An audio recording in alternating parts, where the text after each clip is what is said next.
Sebastian. Hi, welcome, and thank you for joining us today. Thank you for your availability. To get us started, could you briefly introduce yourself and share a little bit of your professional background?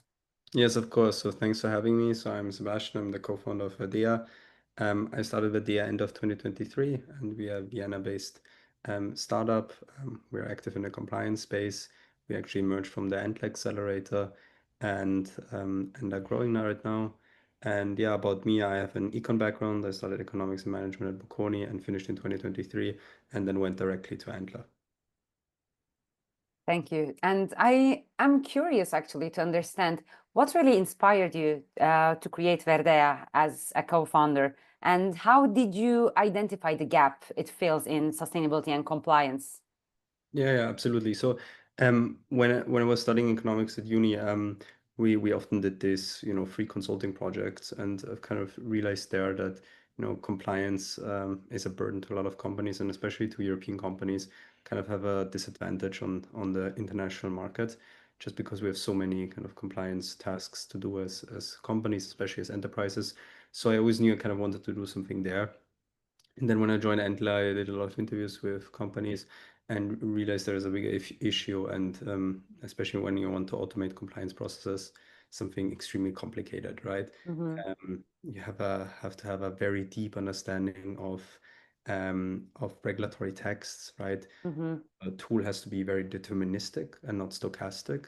And especially if you want to bring AI in, right, which is stochastic, it's extremely complicated to automate these compliance tests. So I thought it was a very exciting challenge, and we worked in the space and initially just focused on sustainability regulations, and realized there's a bigger market and there's a bigger issue there, that if you want to automate compliance tests in sustainability or cybersecurity or whatever area, that it's extremely complicated to automate that, especially with AI, if you don't have a near perfect tool, right? That's Mm-hmm. 100% accurate.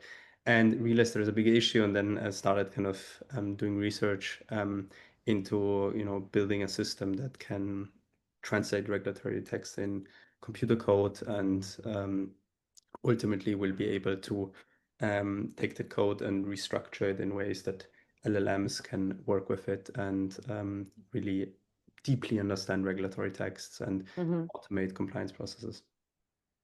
Yeah, this is extremely useful because, I mean, for those who don't know, like I am coming from a legal background, I'm a lawyer, and it is like if you completely rely on human, obviously we are also using AI in our daily operations now, but if you like completely rely on like human, like even if we're working with experts, companies are working with expert professionals, it is like it's completely plausible to have some errors. So that's the reason why, like for us, for me, like coming from a legal background, seeing Verdea, it was like incredible and really exciting to see how the platform works and how easy it makes the compliance journey for companies who are struggling, even to understand whether they're falling under the scope of Corporate Sustainability Reporting Directive or other directives, regulations in Europe or across other jurisdictions. So I really would like to say that like Verdea is really paving the way and pioneering this AI supported compliance related tools in the field. And yeah, it is very it's nice to see how this market is evolving on that space. Yeah, I appreciate it. And I think what you mentioned here was kind of the human aspect is super important, right? I mean, ultimately, we think that, AI will be able to automate a lot of these tasks, but I think you should always have this human in the loop. And it's not very obvious, I think, how you have this human in the loop approach. At what Mm-hmm. tasks you get a human in to verify maybe the work of the tool or not. So yeah, we're working a lot on that as well.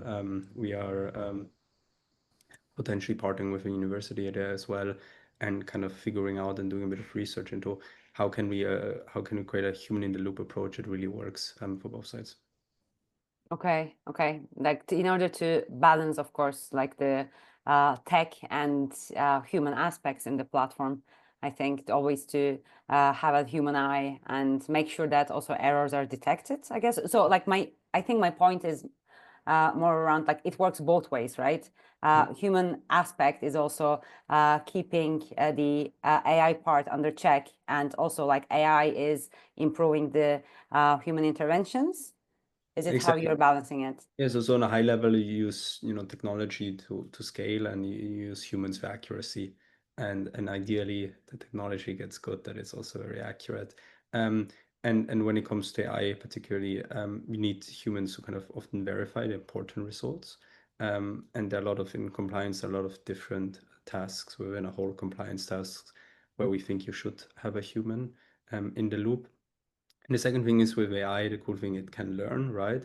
So when you have humans that give feedback to the AI also gets better. So ideally over time, less human in the loop is needed, and you can automate more tasks. But what we think ultimately this will lead to that, there will be different tasks, right?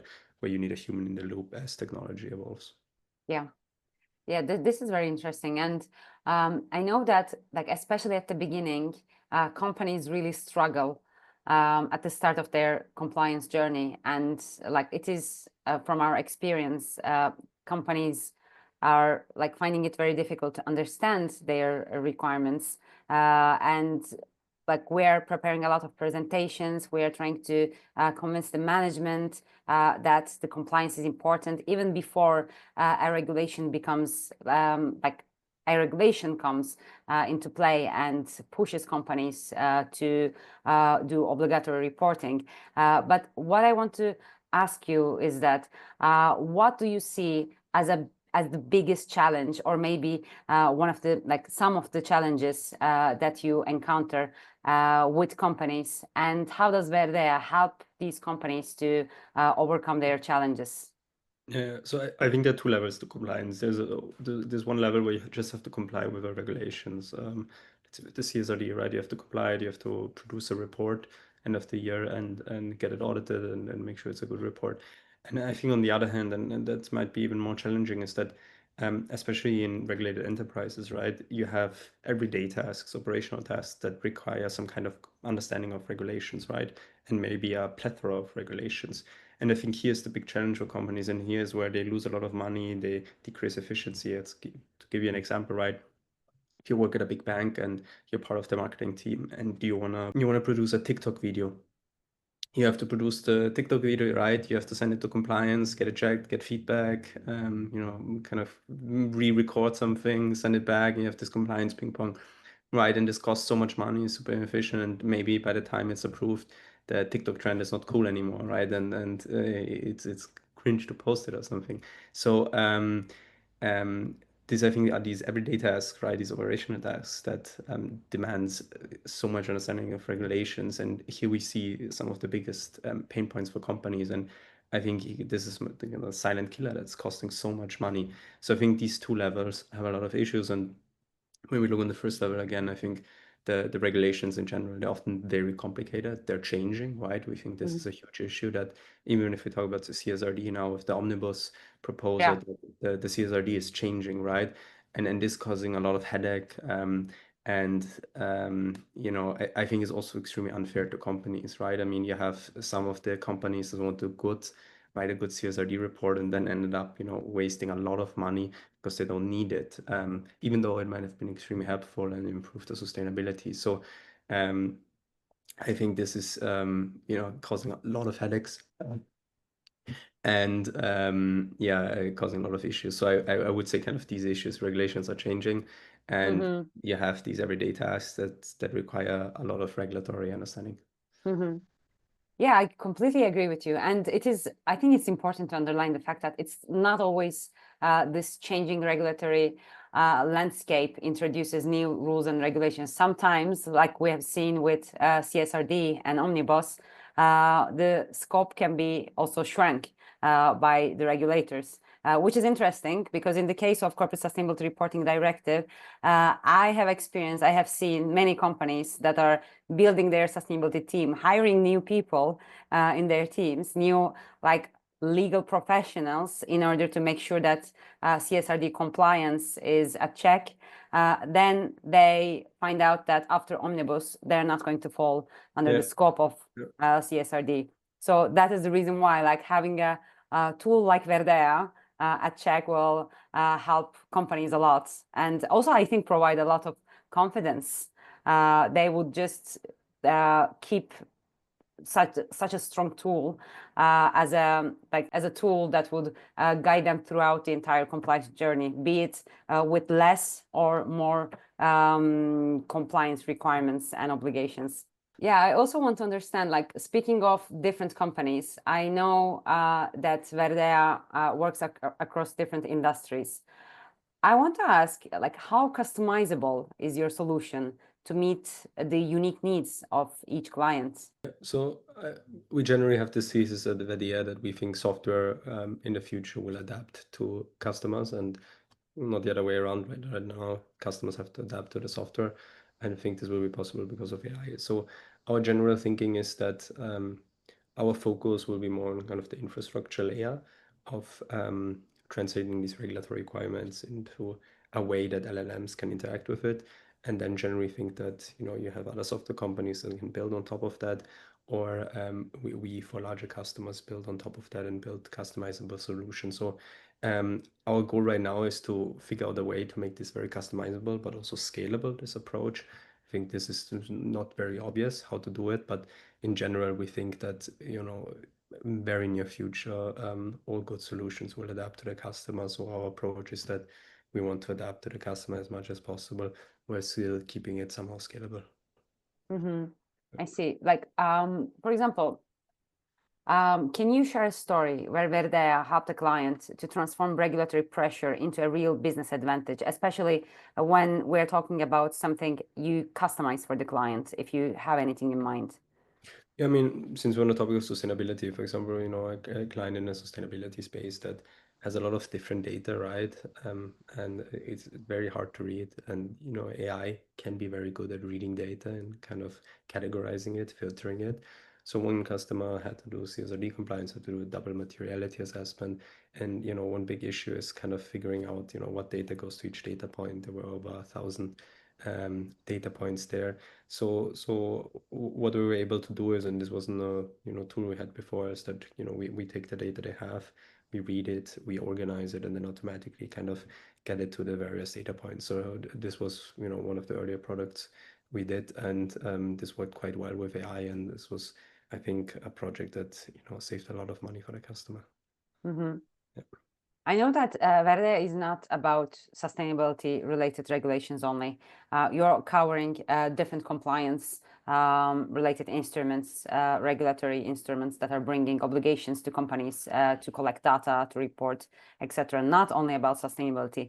Can you share, maybe on top of your head, if you have any industries that are currently struggling the most with regulatory requirements, and why you think it's the case? So I wouldn't say specific industry for us, it's enterprises. I think most enterprises are highly regulated. A lot Mm-hmm. of them want to adopt AI into their operational tasks and also compliance related tasks.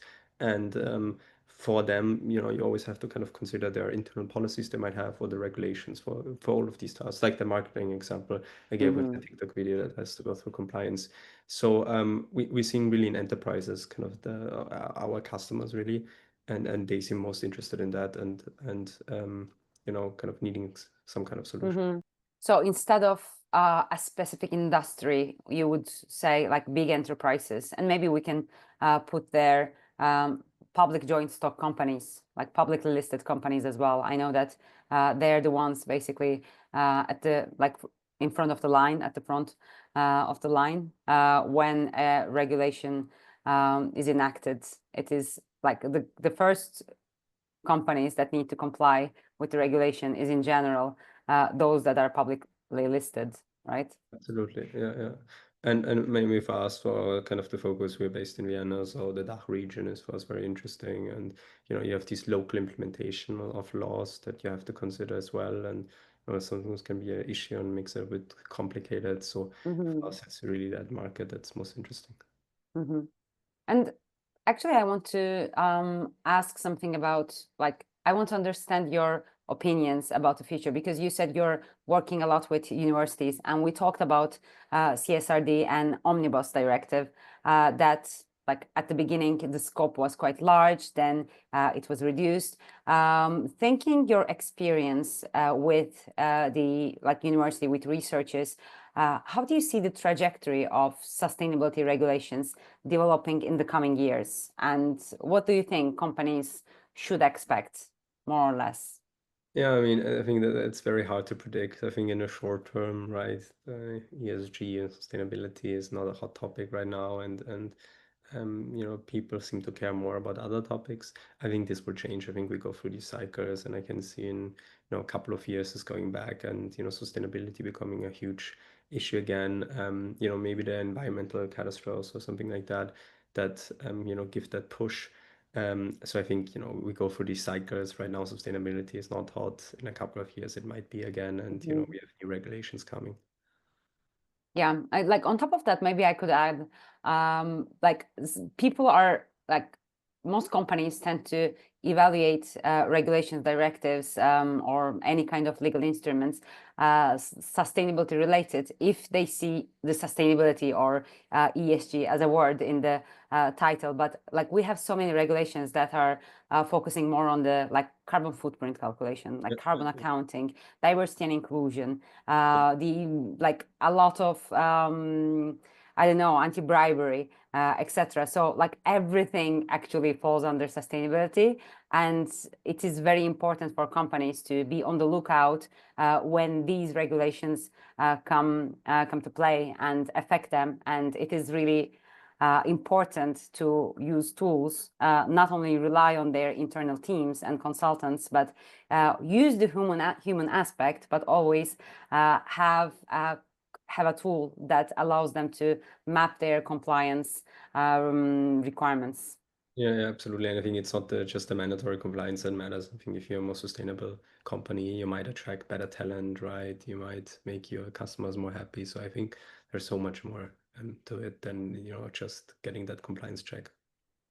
Yeah, are you confident about addressing the future improvements in the platform and like adapting the platform to the evolving, fast-changing global regulatory landscape? Yeah, so that's a big thing we'll focus on, and we'll do a lot more research on, is that, how can you build a tool that can adapt to these regulatory changes? And it's very complicated, right? And we have an approach with something what we're exploring now, and we hope that works. But there are other companies that try different things, and I think it's very important. I think regulations are changing very quickly right now. And you definitely have to figure out some way, if you have a tool that helps with compliance to address that. Yeah, that is very interesting. Actually, I reached the end of my questions. I don't know if you would like to add something that we may not have covered so far. No, it was a great interview. Thanks a lot for having me. And yeah, Thank you very much for this insightful interview, Sebastian. thank you. Thank you. Bye bye. Thank you very much.